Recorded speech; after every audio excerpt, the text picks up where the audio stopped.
hell opened that door?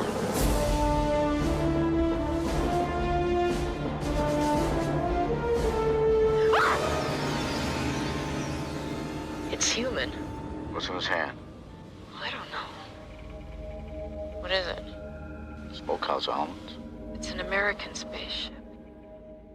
Film की शुरुआत में प्रशांत महासागर में एक रहस्यमय जहाज पाया गया। इसलिए अमेरिकी नौसेना ने वैज्ञानिकों की एक टीम को जांच के लिए बुलाया। एक हेलीकॉप्टर उन्हें महासागर के बीच में एक जहाज पर ले जाता है और नौसेना के कप्तान बार्न्स उन्हें बताते हैं कि उन्होंने एक अंतरिक्ष यान पाया है। वास्तव में मनोवैज्ञानिक नॉर्मन को टीम में इसलिए शामिल किया गया क्योंकि उन्होंने अनजान जीवों पर एक रिपोर्ट लिखी थी जिसे नौसेना मार्गदर्शक के रूप में उपयोग कर रही है। अंतरिक्ष यान 8 गज कोरल के नीचे दबा हुआ है, जिसका मतलब है कि यह 300 साल से वहां है और 1709 में पृथ्वी पर दुर्घटनाग्रस्त हुआ था।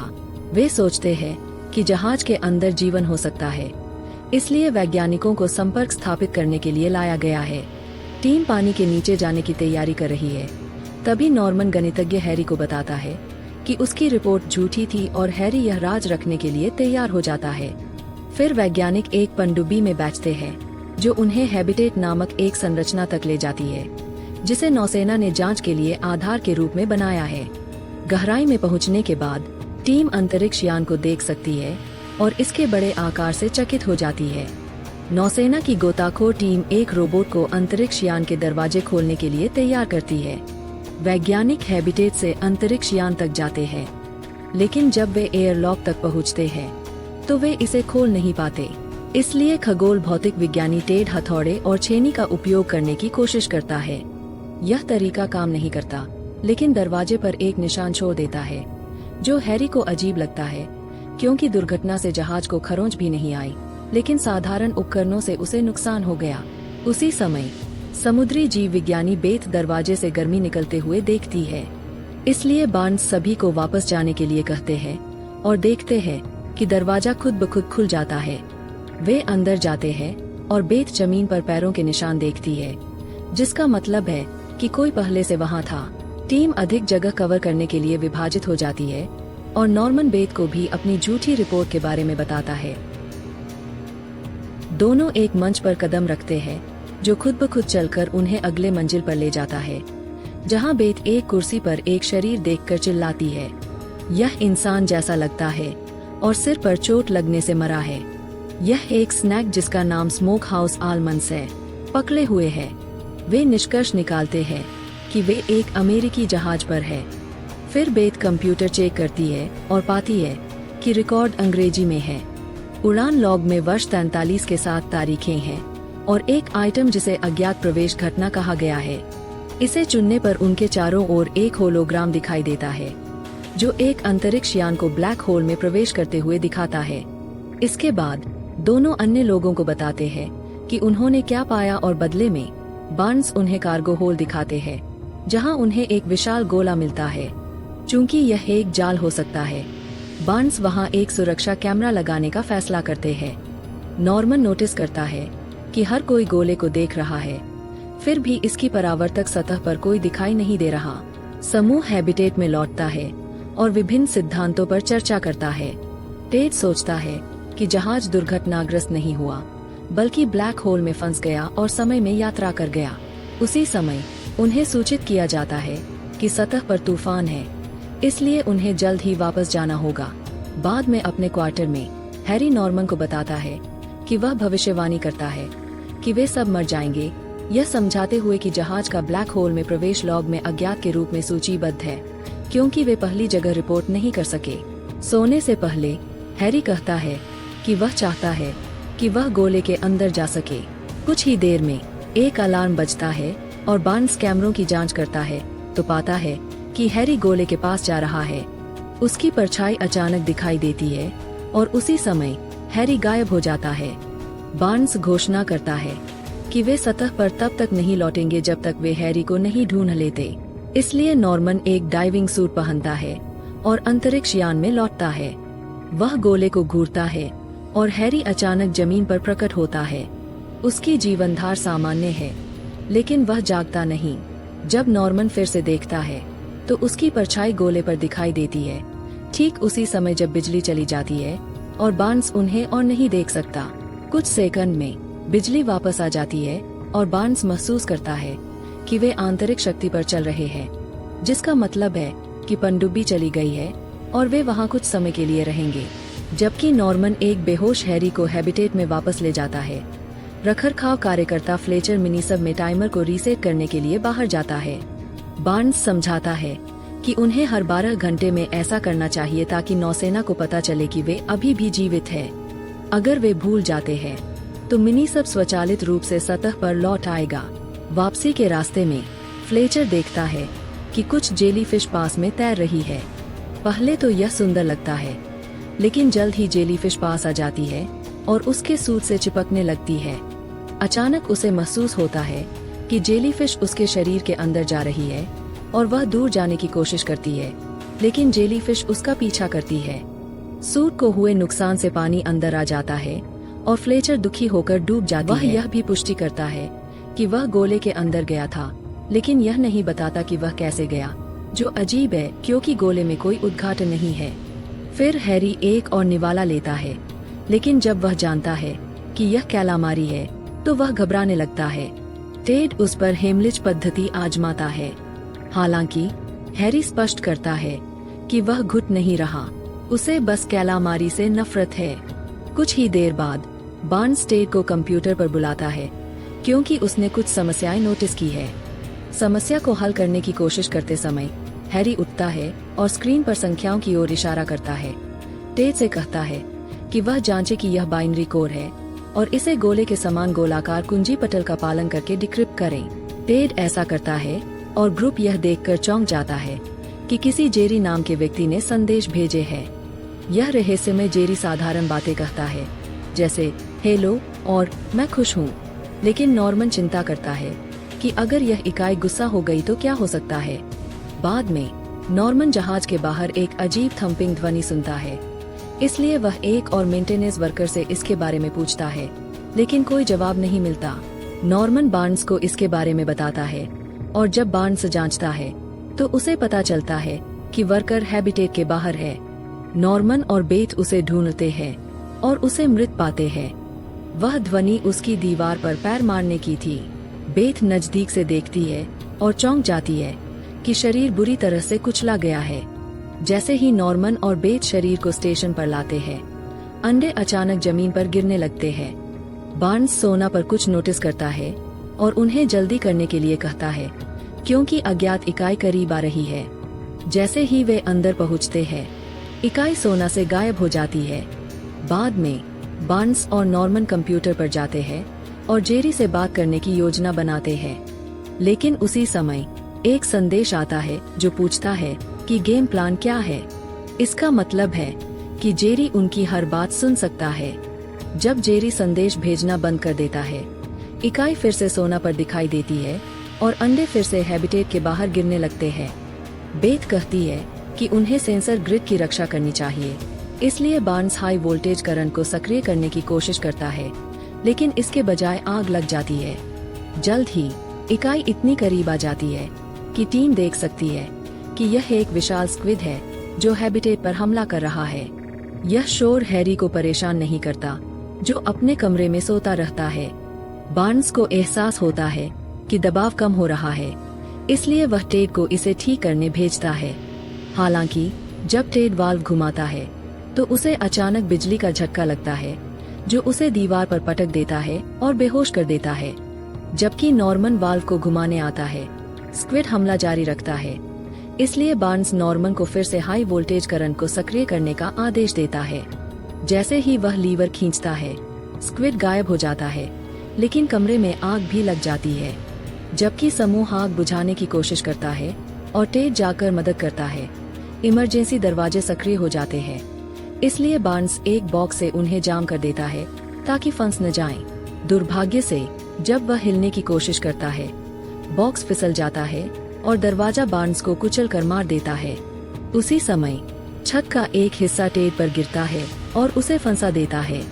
वह नॉर्मन को बाहर निकलने के लिए कहता है, जबकि आग उसे पकड़ लेती है और मार देती है। बाद में नॉर्मन जेरी से पूछने की कोशिश करता है कि आग को किसने बुझाया, लेकिन बदले में जेरी पूछता है कि क्या उसे स्क्विड पसंद आया और बताता है कि वह और भी प्रकट कर सकता है। नॉर्मन समझाने की कोशिश करता है कि ये प्रकट होने वाली चीजें लोगों को मार रही है, लेकिन संदेश बस उसे जेरी कहना बंद करने के लिए कहते हैं। फिर नॉर्मन हैरी को चेक करने जाता है जो 20,000 लीग्स अंडर द सी पर रहा है। जब नॉर्मन हमले का जिक्र करता है तो हैरी कहता है कि वह सोया हुआ था। वह कहता है कि उसे यह किताब पसंद है, लेकिन वह पेज 67 से आगे नहीं बढ़ सकता क्योंकि यह बहुत डरावनी है। नॉर्मन उसे सभी मौतों और इस तथ्य के बारे में बताता है कि ज्यादातर ऑक्सीजन खत्म हो गई है, लेकिन हैरी अजीब तरीके से शांत रहता है। बाद में बेथ नॉर्मन को याद दिलाती है कि उन्हें मिनी सब को रीसेट करना है। नॉर्मन उसे स्वीकार करता है कि उसे हैरी पर शक है और यहाँ तक कि उसे घटनाओं के लिए जिम्मेदार मानता है। इसलिए वह रीसेट करेगा और बेथ हैरी पर नजर रखेगी ताकि उसे मिनी सब से दूर रख सके। नॉर्मन बाहर जाता है और जल्दी से रीसेट करता है, लेकिन वापसी के रास्ते में वह देखता है कि उसके सूट से बुलबुले निकल रहे हैं और बेथ को मदद के लिए बुलाता है। हालांकि हैरी जवाब देता है, यह बताते हुए कि उसका वाल्व खराब है, लेकिन वह ठीक हो जाएगा। नॉर्मन चलता रहता है और जब वह सीढ़ी पर पहुंचता है तो अचानक एक सांप उस पर हमला करता है। काफी संघर्ष होता है और फिर जीव बस चला जाता है, इसलिए नॉर्मन सुरक्षित रूप से हैबिटेट में लौट सकता है। कुछ समय बाद लोग देखते हैं कि बेथ अंतरिक्ष यान में जा रही है और उससे पूछते हैं क्यों। बेथ बताती है कि वह खाना ढूंढ रही है क्योंकि खाना खत्म हो गया है, लेकिन हैरी कहता है कि रसोई में बहुत सारा खाना है। नॉर्मन गुस्सा हो जाता है और बेथ से वादा के अनुसार पहरा न देने पर चिल्लाता है।